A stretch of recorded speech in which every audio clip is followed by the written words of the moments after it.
Good afternoon, Clankers. It is 2 p.m. on what's today? Tuesday. Wow.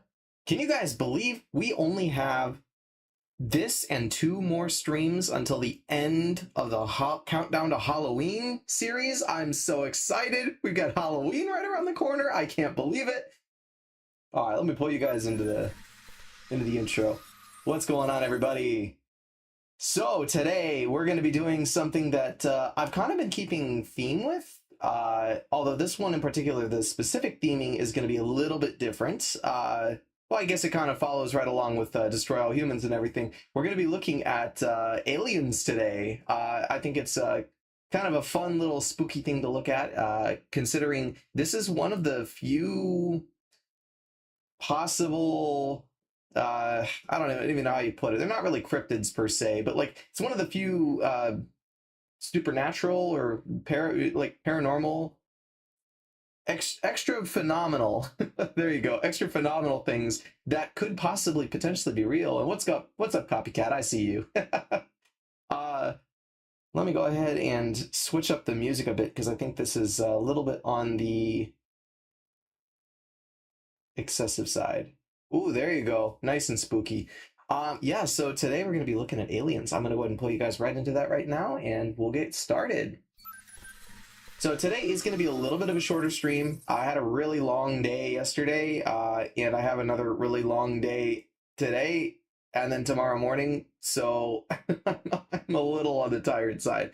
But that also means that tomorrow's stream is going to be in the evening, not in the, afternoon, morning time. Music isn't coming through? Oh, you're sure right, it isn't. Why? I thought it was working. Let's see. Easy fix.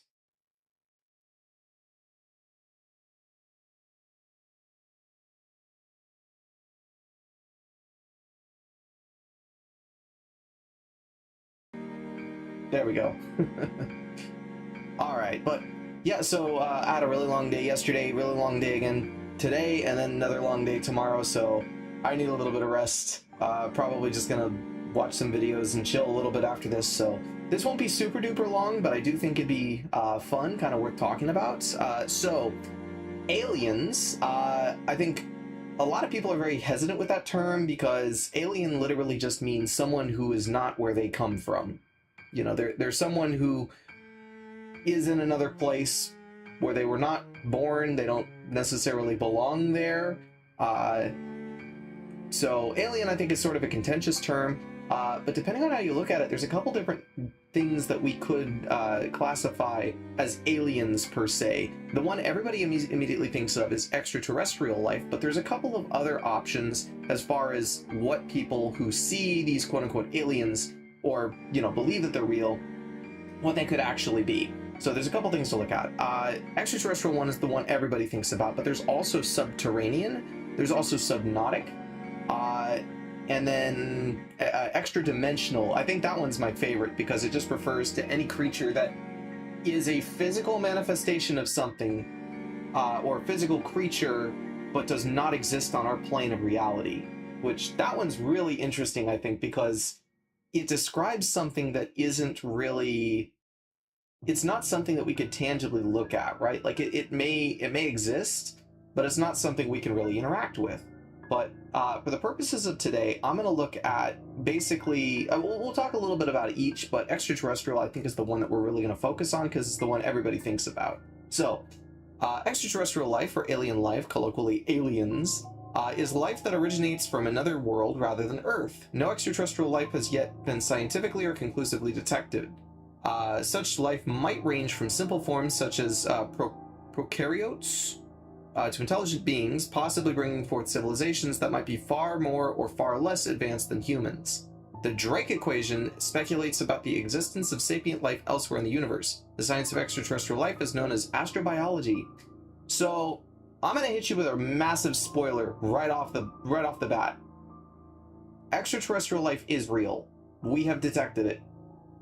Now, not as you're thinking, it's not going to be, oh, little green men, but as a science, we have detected microorganisms or the presence of prior microorganisms in places that they shouldn't have been because they did not come in contact with Earth. Some of these places are asteroids. I believe we found some. I'm not sure if we found some on the moon or not, but I know that we found evidence of them on Mars, which is pretty interesting. Mars was speculated at some point to have been a world very similar to Earth in its organic makeup, and specifically, it had an atmosphere, it had seismic activity, it likely had liquid oceans of water, probably had a rich oxygen, nitrogen-rich atmosphere. Maybe not necessarily as dense as Earth, but you don't need something quite as dense as Earth to support life. You just need a splash of oxygen and nitrogen.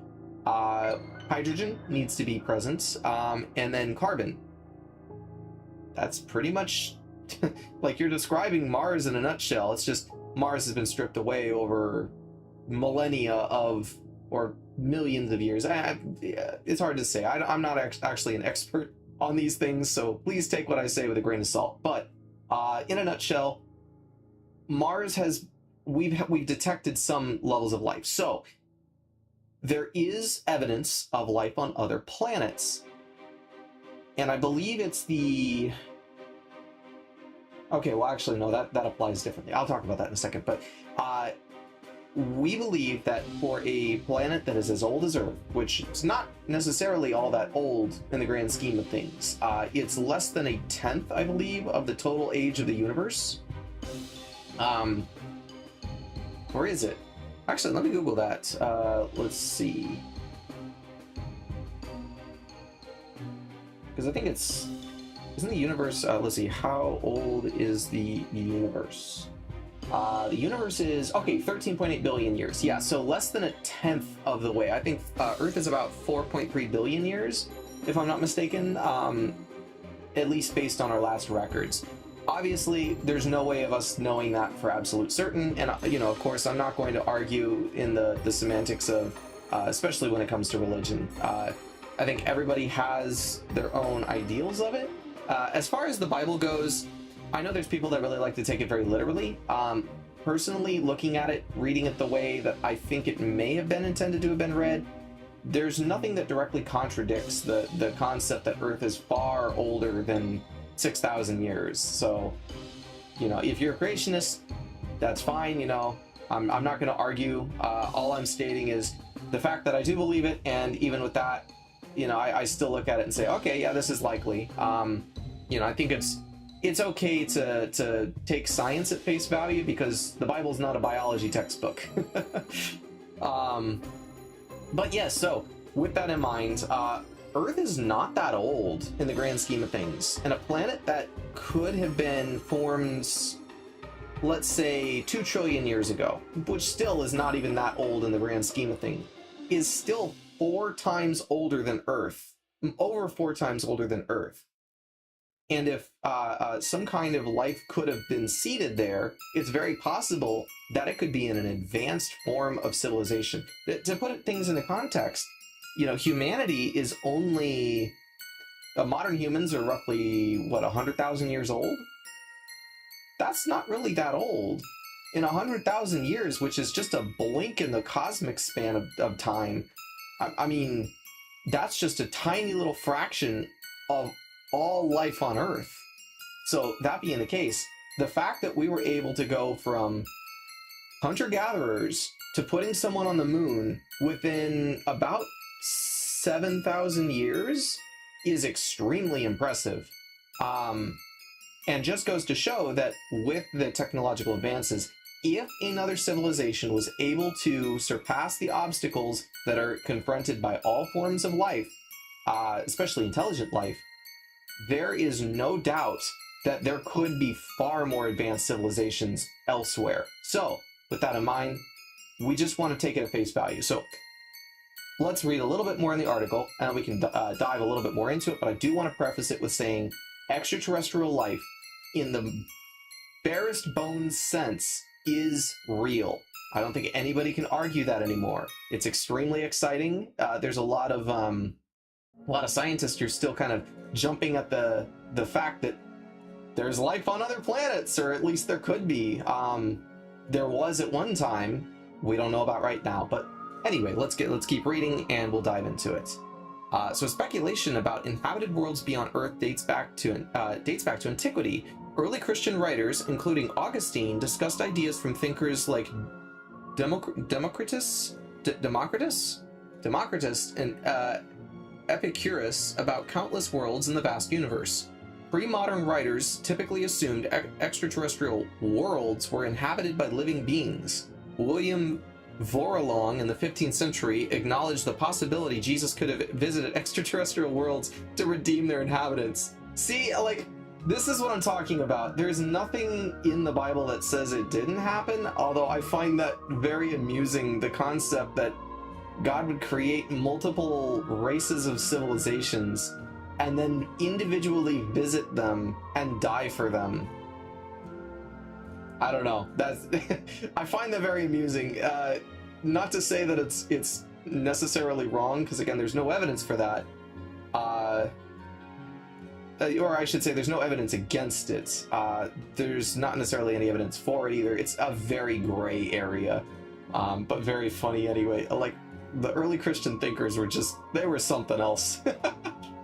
Okay, so anyway, in 1440, Nicholas of Cusa suggested Earth is a brilliant star. He theorized that all celestial bodies, even the sun, could host life. Well, I wouldn't count on that anymore. And Descartes wrote that, is it Descartes or Descartes? I'll say Descartes. Descartes wrote that there are no... You know what? I'm going to click on it. Oh, it is Descartes. Or Descartes. Descartes. Okay. Descartes wrote that there were no means to prove the stars were not inhabited by intelligent creatures, but their existence was a matter of speculation. I think that's kind of how we still hold to it right now, is to say there's nothing to say there aren't aliens out there, but, you know, there's nothing to prove it either. Personally, I'm kind of the mindset that even if there aren't extraterrestrial civilizations per se, I think it's extremely likely that there are absolutely extraterrestrial animals. Think like cows and dogs and stuff. Like some level of intelligence, sure. Are they the smartest creatures? Maybe not. I think if there's microorganisms that exist in the same solar system as us that aren't of Earth, it's entirely likely, maybe even beyond plausible, maybe even probable, that there are at least advanced enough creatures, multicellular organisms that live on other planets. Obviously, this is all just speculation. Please make up your own mind on this. I'm just stating sort of my own opinions backed by logic and my own theorems, and I'm happy to talk about that. But that's what this is about. We're just having fun. In comparison to the life-abundant Earth, the vast majority of intrasolar and extrasolar planets and moons have harsh surface conditions and desperate atmospheric chemistry or lack an atmosphere. Okay, that's not necessarily true. That's just what has been found and verified, but we have found a handful of planets not even that far away, you know, maybe a dozen or so light years away, that likely have some sort of a dense atmosphere, a nitrogen-rich atmosphere, and we can tell this by, I think it's X-ray fluorescence spectrometry, if I'm not mistaken. Basically, we're looking at, so I'll back it up a little bit. X-rays are not necessarily visual. You can't really see them. It is technically a spectrum of light, but it acts almost more like sound. So as we're kind of listening to the heavens, we're looking for a specific frequency, if you will, and that is light, because again, it sort of acts like a sound, but only light can travel through a vacuum. You can't have sound travel through a vacuum. So we kind of translate them back and forth. It's a little hazy when you get into non-visual spectrums of light. So, you know, take it with a grain of salt. But we have found certain planets that emit a certain frequency within the X-ray spectrum that basically says this is the chemical composition. We are, you know, like 90-95% certain that this is the rough chemical composition. And we have found planets that have nitrogen and possibly oxygen-rich atmospheres. And again, those are the building blocks of life. So I think that's a little speculative on their part to say, well, the planets outside of our system aren't like that. Why not? I mean, even within our own solar system, we found other planets that have really dense atmospheres. Venus is a great example. It's a rocky planet with an extremely dense atmosphere. And again, some people have speculated that it was at one time like Earth. I don't know if I believe that one. I would be more apt to believe that Mars was more Earth-like, mainly based on the chemical composition that I've seen, the evidence of liquid water and things. But Venus has an atmospheric pressure, I think, of like 20 bar or something. Let's see, Venus at atmospheric pressure is, oh, excuse me, 92 to 93 bar, or roughly 1350 psi, roughly 92 times greater than Earth. You're not getting that through runaway greenhouse gas effect. That's just not gonna happen. It's almost 100 times the atmospheric pressure. You'd be crushed without a pressure suit on Venus. Mars has very little atmosphere, and it was likely stripped away by solar radiation when the core basically just shut down and stopped generating a magnetosphere. I think there is still a little bit of seismic activity on Mars, but it's not nearly as much as it could or should be, especially to sustain, healthy life. But I digress. However, there are many extreme and chemically harsh ecosystems on Earth that do support forms of life and are often hypothesized to be the origin of life on Earth. Examples include life surrounding hydrothermal vents, acidic hot springs, and volcanic lakes, as well as halophiles and the deep biosphere. What is a halophile? Halophile, Greek word for salt-loving, is an extremophile that thrives in high salt concentrations. Interesting. I honestly thought once the salt level reached a certain point that it just didn't really like creatures wouldn't be able to survive anymore. So that is actually kind of fascinating. But yeah, that is actually also a very good point. Even if there isn't complex intelligent life, there's very likely, at a bare minimum, a lot of multicellular microorganisms that are inhabiting different worlds. Right now, there is an expedition, I believe. Well, not an expedition, I guess you could say. I think it's more of a probe. Okay, call it an expedition, because it is multi-phase. But there's some kind of an expedition that is being planned to, I think it's Europa? I don't remember if it was Europa or Titan. It's one of Jupiter's moons? Oh my gosh. I'm fumbling hard right now. Let's see. Europa moon. That is Jupiter. Okay, I thought it was Jupiter. It is likely to have liquid water on it, but the outer shell of it is a frozen, thick, basically bubble of ice. It sits around almost the entirety of the planet, if not the entirety of the planet, and I think it's something like 20 miles thick. Let's see, probably having nickel iron core. Okay, Europa has the smoothest surface of any known solid object in the solar system. The apparent youth and smoothness of the surface is due to a water ocean beneath the surface, which could conceivably harbor extraterrestrial life. So that being the case, there is a very, good possibility that there is some form of extraterrestrial life. Now, whether we're talking microorganisms, microbes, some form of like plant, maybe algae or something, phytoplankton, something that would be the very basis for the origins of life, if we're putting it that way. There very well could also be animals, sea animals. Actually, Europa is one of the few it's one of the few celestial bodies that absolutely terrify me, because the oceans underneath are absurdly deep, like way deeper than the oceans here on Earth. And while the gravity is lower, the oceans being really large means there could potentially be some really big sea monsters under there. I mean, you talk about sea monsters here on Earth, and we're constantly finding stuff in our oceans. Think about what it's going to be on another planet that has no influence on, Earth's evolution or natural selection, whatever you want to call it. Say what you will, creatures do change over time. We've actually witnessed it, so.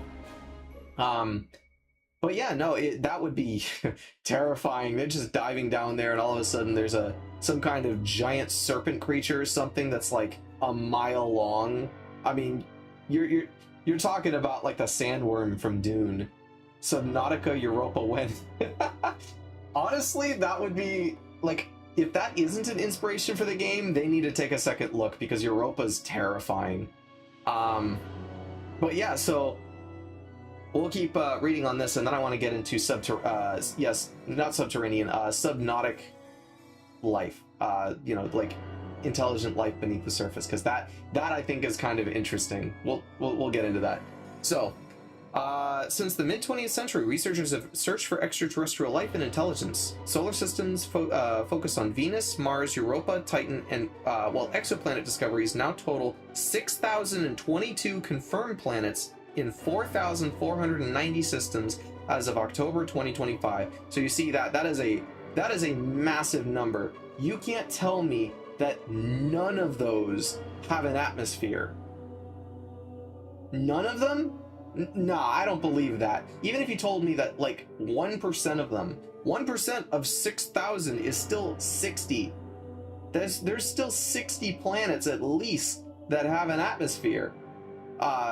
You know, it may not be the world's greatest atmosphere, but if life could theoretically survive on Mars or a planet like Europa, it doesn't need a crazy atmosphere. It just needs something.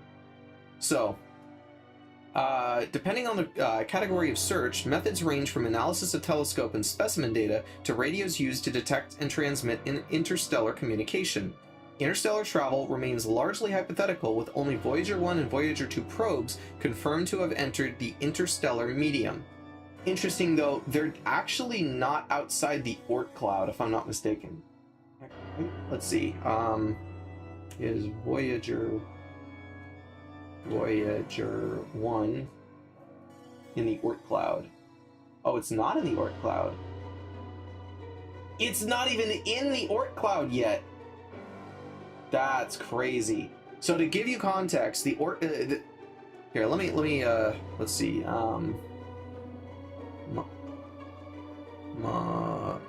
Model of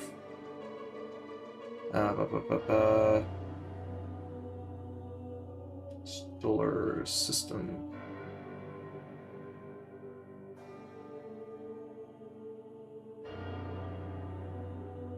With asteroid. Okay. This is a pretty good model.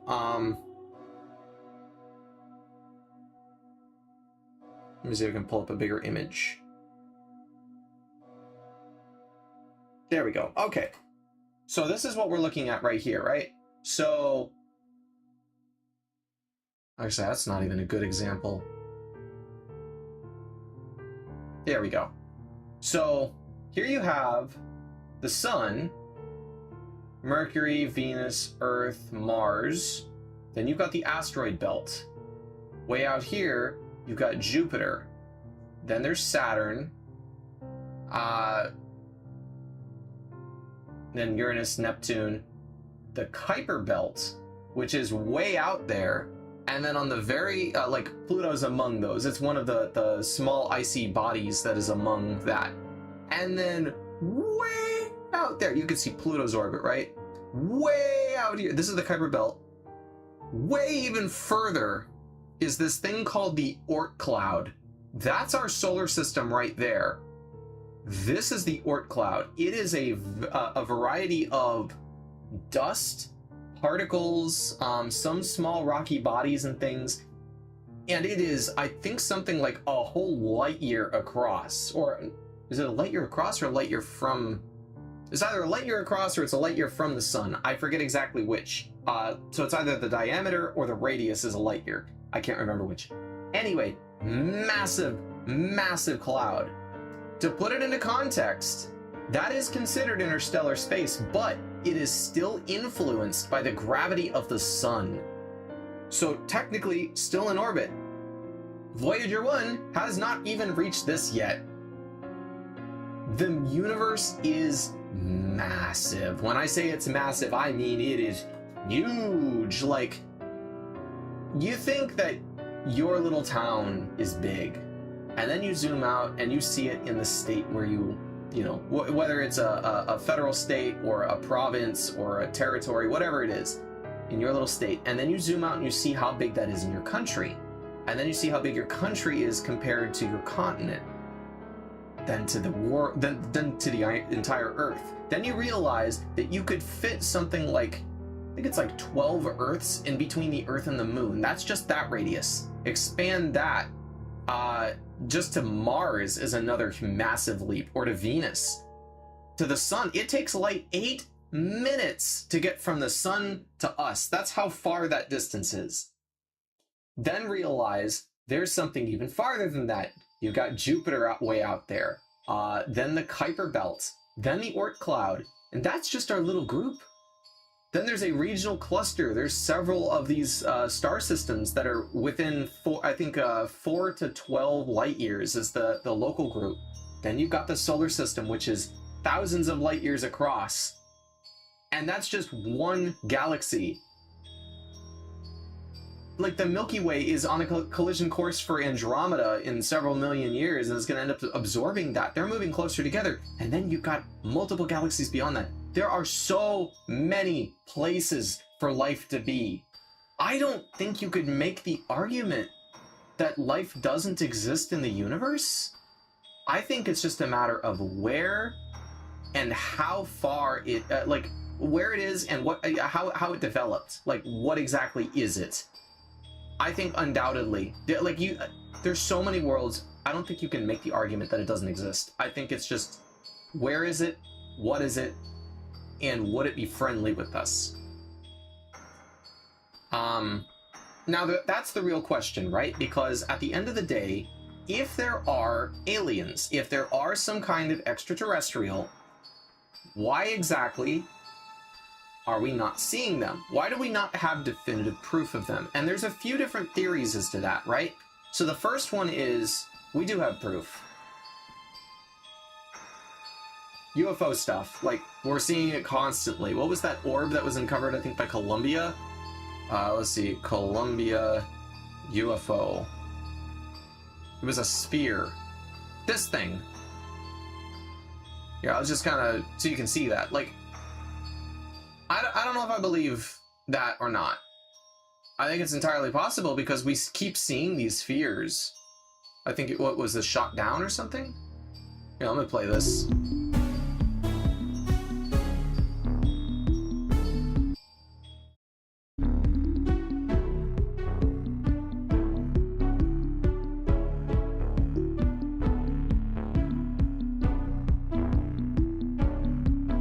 I mean, this is some pretty clear footage.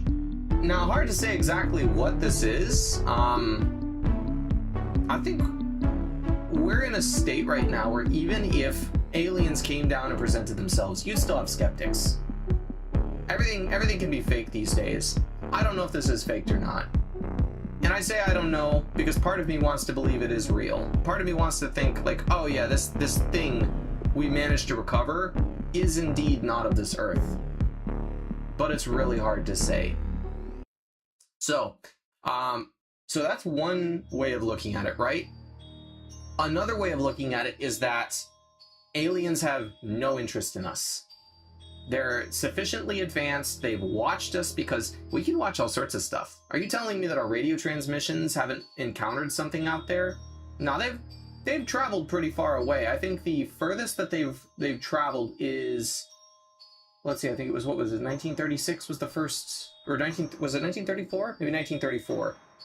So that would be about 91 light years. Because, again, sound and radio transmissions move at the speed of light. Because technically light and sound, they've got a little bit of crossover when you get out that far. But I digress. So these radio broadcasts are moving at the speed of light.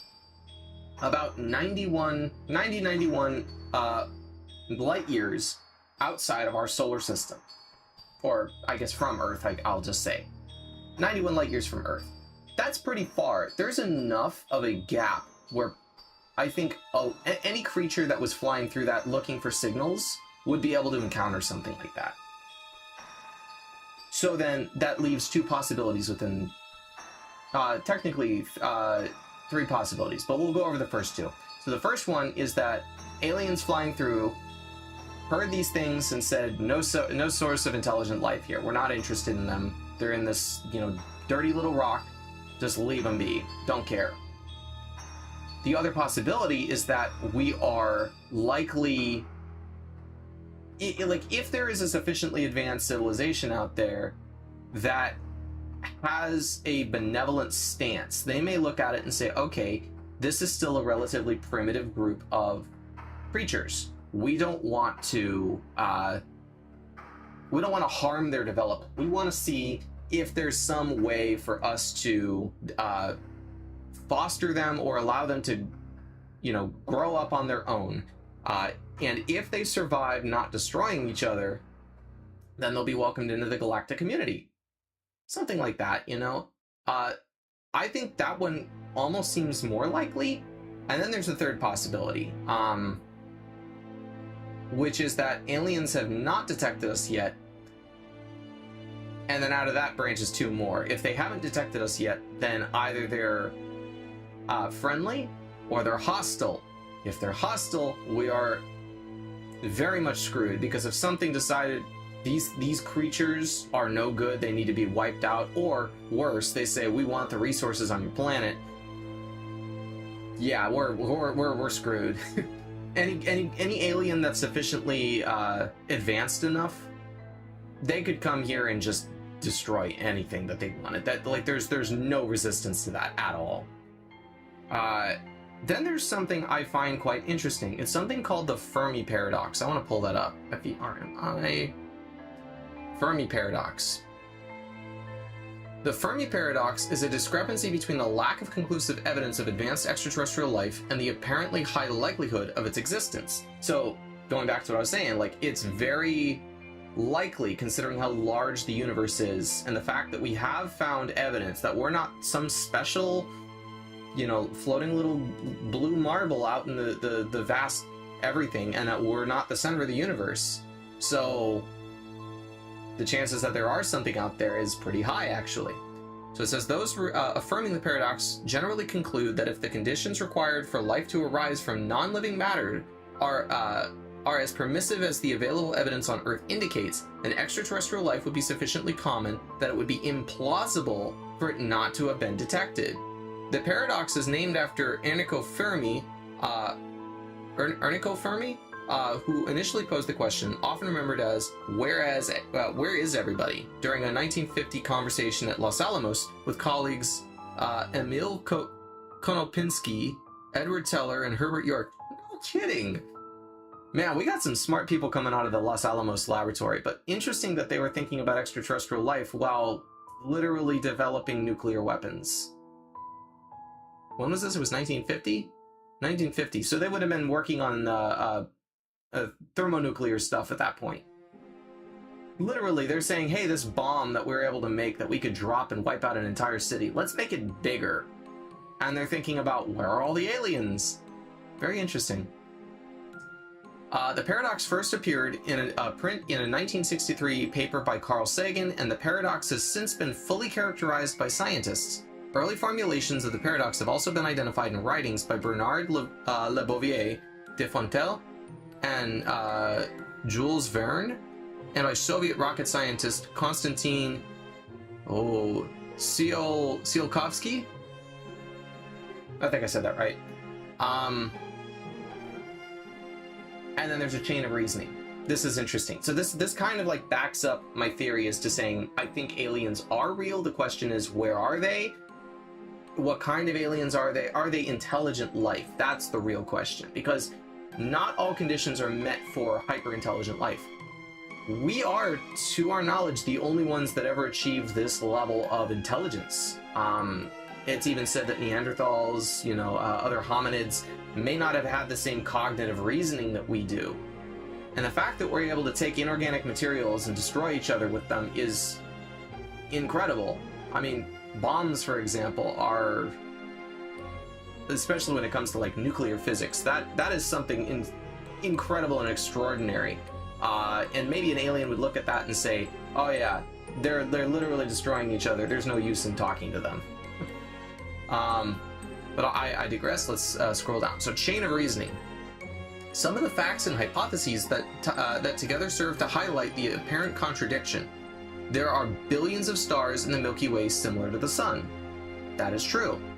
With high probability, some of these stars have Earth-like planets orbiting in the habitable zone. Also true, because the habitable zone is generally... I mean, depending on what kind of star, it can be anywhere from, you know, a several 100,000 miles to even a couple million miles across. That's a big area for planets to form, considering a lot of stuff likes to be solid at that point, and a lot of other things don't like to be solid. So the Goldilocks zone is, that's what I refer to it as, what I've heard other scientists refer to it as. The Goldilocks zone, meaning like it's not too hot, it's not too cold, this one's just right. The habitable zone. Plenty of planets have been found in that habitable zone as well. Even pretty close to us. I think there's one in Alpha Centauri, if I'm not mistaken, that is in that region. The only thing is I believe it's a gas giant, so it would have to be a rocky planet. Most gas giants are pretty inhospitable. Some of them can be really hot too, so unless there's some kind of like heat-resistant single-celled organism that's able to swim around in the like hot liquid gas, that doesn't sound very pleasant. It says many of these stars, and hence their planets, are much older than the Sun.